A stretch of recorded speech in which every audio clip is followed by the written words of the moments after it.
Hello friends, today we are going to deliver a new topic. The name is fundamental rights. पिछले lecture में मैंने आपको बताया था कि आने वाले दिनों में हम फंडामेंटल राइट्स और डायरेक्टिव प्रिंसिपल दो ही मेन इंपॉर्टेंट टॉपिक जो इस टॉपिक के बचते हैं उसको कवर अप कर लेंगे। तो चलिए आज शुरू करते हैं फंडामेंटल राइट्स। अगर आप मेरे पिछले वीडियोस देख रहे हैं तो मैंने काफी बार वहां फंडामेंटल राइट के जिक्र किया है। यहाँ मैं आपको एज सच वो नहीं इंफॉर्मेशन नहीं देने वाला हूँ, मैं आपको सिर्फ जो फंडामेंटल राइट्स बेसिक हमारे हैं उनके बारे में डिटेल देना चाहता हूँ और ये बताना चाहता हूँ कि इस क्वेश्चन में से कौन कौन से क्वेश्चन जो है आ सकते हैं। जैसे कि आप देख रहे हो स्क्रीन पे, मैंने ऑलरेडी 6 फंडामेंटल राइट्स जो है वो मेंशन कर दिए हैं एज पर आवर सिलेबस। पहला right to equality, second is right to freedom, third is right against exploitation, फिर right to freedom of religion, cultural education rights and right to constitution remedies. अब हम इसी headings को एक एक करके ले लेंगे और इसको एक्सप्लेन करेंगे। थोड़ा सा मैं आपको रिवाइंड कर देता हूं फंडामेंटल राइट्स के बारे में जो मैं आपको पिछले लेक्चर्स में पढ़ा चुका हूं। Fundamental rights part 3 of our constitution, article 12 से लेके आर्टिकल 35 तक, ये भी मैं आपको पीछे बता चुका हूं। इंस्पायर्ड फ्रॉम यूएसए, जहां इनको हम बिल ऑफ राइट्स कहते हैं, ये भी पिछले लेक्चर में समझाया था आपको मैंने। Next Magna carta of the constitution,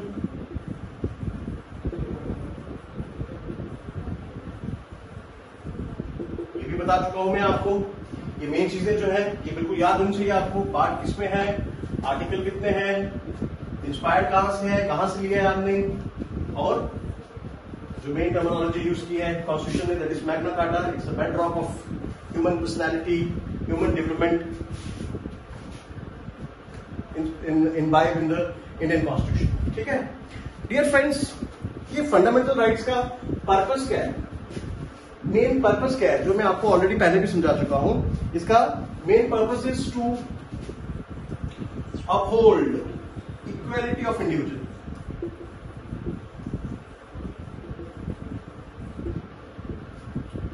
individual की इक्वालिटी को अपहोल्ड करने के लिए फंडामेंटल राइट्स बड़े जरूरी है। मैंने आपको पिछले लेक्चर में बताया था, there are restrictions on the government, there are restrictions on the state that what to do, how to maintain the dignity of the individual, how to promote या किस तरीके से अपॉर्चुनिटी प्रोवाइड करनी है एक इंडिविजुअल को कि वो अपनी पर्सनैलिटी को डेवलप कर सके। तो मैं आपको मेन चीजें लिखवा रहा हूं यहाँ पे। इसका मेन काम क्या है, इक्वलिटी ऑफ इंडिविजुअल को प्रमोट करना, डिग्निटी प्रमोट करना इंडिविजुअल की, पर्सनैलिटी, और हम कह सकते हैं ओवरऑल डेवलपमेंट, इसके बिना नहीं हो सकती। इसलिए फंडामेंटल राइट हमारे इंश्राइंड है कॉन्स्टिट्यूशन में, और साथ ही साथ unity of the nation also. Hope so आपको पता चल गया होगा ये जो मेन चीजें दिखाई मैंने कि किस चीज के लिए फंडामेंटल राइट जो है they are enshrined in our constitution. क्यों? Because to promote equality of the individual, to promote dignity of the individual, personality development or overall development of the individual is not possible without fundamental rights. And last one is unity of the nation. That's also very important, which is being prescribed and imbibed in our constitution through fundamental rights. चलिए अब हम एक एक करके ये जो है सारे कॉन्स्टिट्यूशन जो है सारे आर्टिकल्स जो है ये पढ़ लेंगे। सबसे पहले आ जाइए आप right to equality.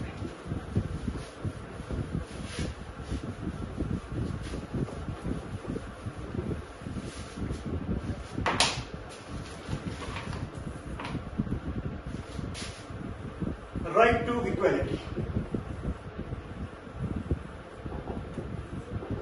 Very important article. इससे पहले जो इंपॉर्टेंट है आप सोच रहे होंगे कि सीधा आर्टिकल 14 से क्यों शुरू किया मैंने, तो मैं आपको थोड़ा सा आइडिया आर्टिकल 12 का भी दे देता हूं।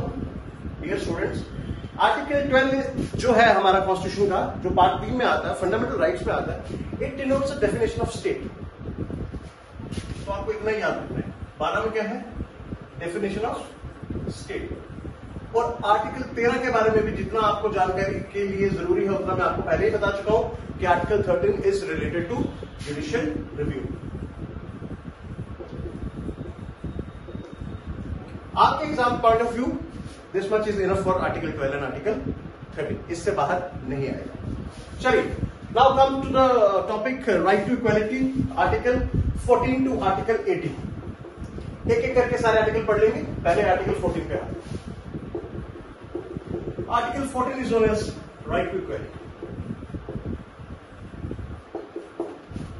ऐसा क्वेश्चन आ जाएगा, right to equality comes under which article? Article 14। पर फिर भी मैं आपको थोड़ा सा इसके बारे में समझाना चाहूंगा। Article 14, right to equality. Right to equality says equal protection of law and equality before law.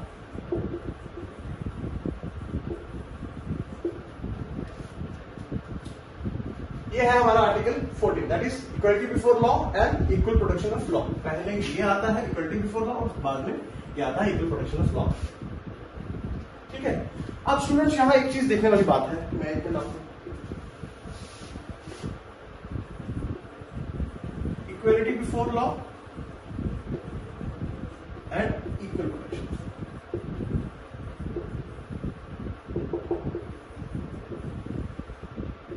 अब right to equality has to, हमने इसको दो में स्प्लिट कर लिया। One is equality before law and other is equal protection of law.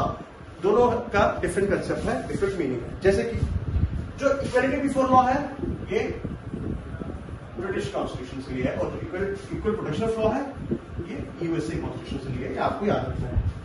हो सकता है एग्जामिनर स्प्लिट करके पूछ ले, equal protection of law under article 14 is inspired from that is USA and equality before law from British. अब इसका मतलब क्या है? Dear students, equality before law means law के सामने किसी कॉन्स्टिट्यूशन के अंदर किसी भी पर्टिकुलर आदमी को कोई स्पेशल प्रिविलेज नहीं दिया गया है। सब के सब एक जैसे हैं। मैं यहां लिख रहा हूं आपको समझाने के लिए, that is no special privilege to any section of the country.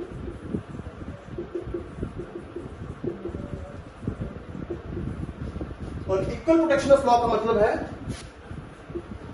Equality of treatment under equal circumstances. See student, 14 article is right to equality, which I split into two parts: equality before law, equal protection of law. Article 14 में ये कहता है equality before law, it's British inspired concept, and equal protection of law is a USA inspired concept. और मतलब क्या है इसका कि लॉ के अंदर किसी भी सेक्शन को कोई स्पेशल प्रिविलेज नहीं दिया जाएगा, सब एक समान होंगे, एक जैसे माने जाएंगे। और ये बड़ा इंपॉर्टेंट है, this equal protection of law. It means equality of treatment under equal circumstances. एक लॉ एक सर्कमस्टांस में एक ही आदमी को, दो आदमियों को, आइडेंटिकल आदमियों को एक जैसा ही ट्रीट किया जाएगा। बट अगर एक दो डिफरेंट लोग हैं और सर्कमस्टांसेस सेम है, तो उसमें हम ड्यू प्रोसेस ऑफ लॉ का प्रावधान जो है वो इसमें ऐड किया गया है, बिकॉज यूएसए जो है उसमें ड्यू प्रोसेस ऑफ लॉ जो है वो इमाइंड है। तो मेरा समझाने का मतलब ये है कि इस पोर्शन का मतलब ये है कि कॉन्स्टिट्यूशन ये हमें बताता है कि दो आइडेंटिकल लोगों को, दो सामान्य लोगों को, दो सामान्य परिस्थितियों में एक जैसे लॉ से ही ट्रीट किया जाएगा। ऐसा नहीं है कि एक वीआईपी जो होगा उसको अलग लॉ से ट्रीट किया जाएगा और एक जो नॉर्मल आदमी है जो उसको अलग लॉ से ट्रीट किया जाएगा। इसमें मैं आपको छोटा सा एग्जांपल दे देता हूं। मान लो दो लोग मर्डर करते हैं, एक ही जैसा मर्डर करते हैं, एक ही सर्कमस्टांसेस में। एक वीआईपी है, अमीर आदमी है, और एक बड़ा गरीब आदमी है। According to equal protection of law दोनों को एक जैसा लॉ जो है वो पनिशमेंट देगा। ऐसा नहीं है कि वो वीआईपी है तो उसको अलग लॉ से पनिशमेंट मिलेगी, या वो गरीब है, वीआईपी नहीं है तो उसको अलग लॉ से। होप सो आपको ये पता चल गया होगा। चलिए नेक्स्ट, ये आपके पॉइंट ऑफ व्यू में इतना ही इंपॉर्टेंट है कि राइट टू इक्वालिटी आर्टिकल 14 में आता है। इस पे ये आर्टिकल जो है equality before law and equal protection of law, as such ये जो वर्ड यूज किए हैं कॉन्स्टिट्यूशन में उनको मैंने स्प्लिट करके आपको मतलब बता दिया इसका क्या है। अब आप चलेंगे article 15। Article 15 it states prohibition of discrimination only on the basis of sex, caste, race, place of birth and okay students, article 15 जिसकी डेफिनेशन है prohibition of discrimination on the ground of religion, caste, race and place of birth. ये मैं आपको पहले भी बता चुका हूं, इसमें दो वर्ड बड़े इंपॉर्टेंट है, that is one is only, other one is discrimination. इसका मतलब ये है कि स्टेट, सरकार या कोई भी स्टेट एंटिटी, लीगल एंटिटी जिसमें स्टेट इन्वॉल्व रहती है, वो इन सारे टर्म्स पे, इन सारे सेक्स के आधार पर, कास्ट के आधार पर, रेस के आधार पर, प्लेस ऑफ बर्थ के आधार पर और डिसेंट के आधार पर डिस्क्रिमिनेशन नहीं कर सकती है। फॉर एग्जाम्पल इसी आर्टिकल में आता है कि कोई भी इंसान किसी को इन आधार पर रोक नहीं सकता है to access public buildings, hotels, bathing guards, wells, temples, it is. जैसे आपको पता है कि हिस्टोरिकली पहले क्या होता था, कुछ हिस्टोरिकली डिसएडवांटेज लोग जो कास्ट के आधार पे, जिनको कॉमन बाथरूम्स नहीं यूज करने दिए जाते थे, कॉमन होटल्स में एंट्री नहीं दी जाती थी, पानी अलग अपने कुएं में पानी नहीं भरने दिया जाता था, उस चीज को दूर करने के लिए आर्टिकल 15 जो है वो ये कहता है कि इन सारे आधार पर स्टेट जो है डिस्क्रिमिनेट नहीं करेगी और इन सारे प्लेसेस पे इन आधार पर कोई डिस्क्रिमिनेशन नहीं हो सकता है। सबको सामान्य अधिकार है होटल्स में जाने का, शॉप्स पे जाने का, पब्लिक बिल्डिंग्स में जाने का, कुएं में जाने का और टेम्पल्स पे जाने का। This is article 15, this much is important for your point of view. चलिए आगे, next is article 16। Article 16 states equality of opportunity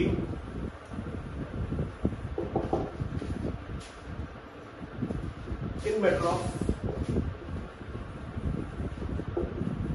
public employment.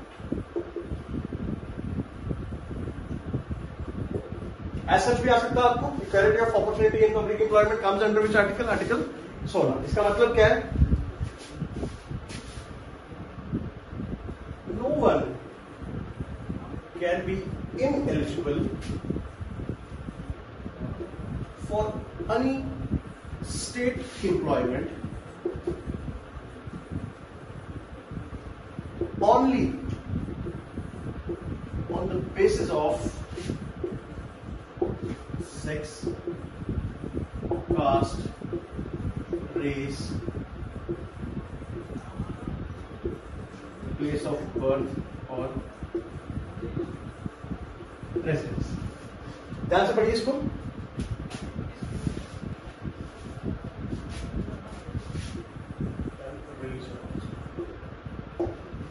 इसका मतलब यह है कि स्टेट गवर्नमेंट की जॉब के लिए या स्टेट एम्प्लॉयमेंट के लिए स्टेट आपको इन आधार पे कभी डिस्क्रिमिनेट नहीं कर सकती।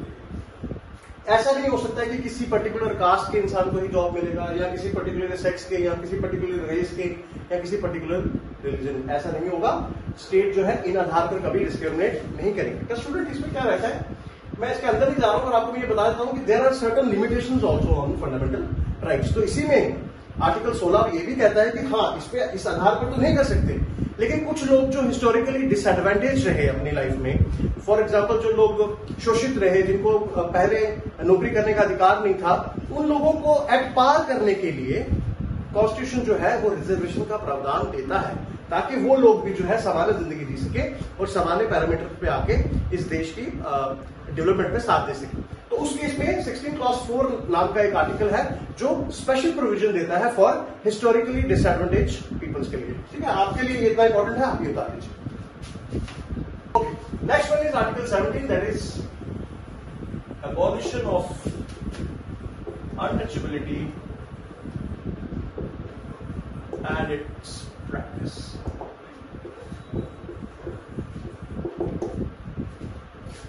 Dear student, it is also a very important constitution article of fundamental rights. That is Article 7, abolition of untouchability and its practice. आप सबको पता है कि ये एक ऐसी प्रैक्टिस थी जो पिछले टाइम पे चलती आई, जिसमें एक पर्टिकुलर लोअर कास्ट और अपर कास्ट के डिवीजन में एक पर्टिकुलर कास्ट जो थी उनके साथ ये चीज हुआ करती थी, उनके साथ बैठा नहीं जाता था, या उनके साथ टाइमिंग नहीं थी, खाना नहीं खाया जाता था, तो उस चीज को दूर करने के लिए आर्टिकल 17, ताकि राइट टू इक्वलिटी प्रमोट हो सब लोगों में, तो इंडियन कॉन्स्टिट्यूशन ने यह आर्टिकल ऐड किया, that is abolition of untouchability. आज के टाइम पे कोई भी इंसान अगर अनटचेबिलिटी प्रैक्टिस करता है, चाहे वो वर्बली कर रहा है, थ्रू एक्शंस कर रहा है, थ्रू डीड्स कर रहा है, वो जो है कल्प्रिट माना जाएगा और उसके लिए कॉन्स्टिट्यूशन ने पनिशमेंट भी रखी है, अंडर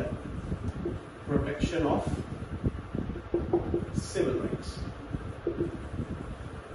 तो कभी कभार क्वेश्चन यहां से आ जाता है, protection of civil rights comes under article 17, abolition of untouchability and its practice. इसके अंदर कोई भी इंसान जो अनटचेबिलिटी प्रैक्टिस करता हो वो पकड़ा जाएगा, 6 मंथ के लिए इम्प्रिजनमेंट और 500 रुपीज फाइन और this okay.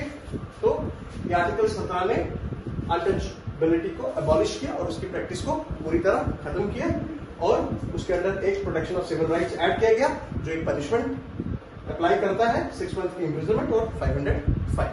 Okay, next one is last जो है इसका वो है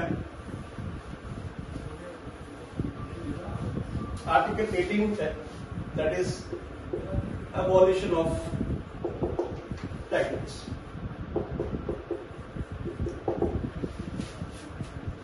फ्रेंड्स, पहले क्या होता था, ड्यूरिंग प्री इंडिपेंडेंस अंग्रेज जो लोग थे वो टाइटल्स देते थे, जो हमारे किंग्स थे, प्रिंसेसली स्टेट्स के किंग्स थे जो भी आसपास थे, उनको टाइटल्स दिए जाते थे, जैसे बहादुर, राय बहादुर, दीवान, महाराजा और एटीसी बहुत सारे। ये टाइटल्स जो होते थे वो कहीं ना कहीं राइट टू इक्वलिटी को ब्रीच करते थे, बिकॉज एक आदमी जिसके साथ बहादुर लगा होगा वो थोड़ा सुपीरियर, जिसके साथ नहीं लगा वो थोड़ा इंफीरियर, तो कहीं ना कहीं जो इक्वलिटी थी वो प्रमोट नहीं होती थी। तो कॉन्स्टिट्यूशन ने क्या किया, टाइटल्स को अबॉलिश कर दिया। आज के टाइम पे कोई भी इंसान अपने नाम के साथ ये वर्ड्स यूज नहीं कर सकता जिससे कि राइट टू इक्वलिटी जो है वो ब्रीच होती हो। तो article 18 is abolition of title, इसमें भी आपको एज सच ही क्वेश्चन आ जाएगा कि टाइटल्स जो है वो किसमें बैन है, दैट इज आर्टिकल 18 में। और क्यों, to imbibe the principle of equality. Okay students, तो इसी के साथ ये मेरा पहला राइट टू इक्वालिटी जो है वो खत्म हो गया। मैं नेक्स्ट लेक्चर में राइट टू फ्रीडम के बारे में आपको समझाऊंगा, 19 से लेकर 22 तक। इट्स वेरी इंपॉर्टेंट टॉपिक, इसमें से मेजर क्वेश्चन आएंगे आपको। मैं साथ में क्वेश्चन भी फ्रेम करके लाऊंगा आपके लिए, ताकि आपको पता चले इस क्वेश्चन में से कैसे क्वेश्चन आ सकते हैं। पहले हम थोड़ा क्वेश्चन आंसर सेक्शन चला लेंगे, उसके बाद राइट टू फ्रीडम शुरू करेंगे अपने नेक्स्ट लेक्चर में। होप सो आपको ये समझ आया होगा। बार बार वीडियो देखिए, शेयर कीजिए, लाइक कीजिए। कोई भी अगर प्रॉब्लम है तो आप उसे कमेंट कर सकते हैं, मैं उसका जवाब आपको वीडियो में जरूर दूंगा। Thank you so much.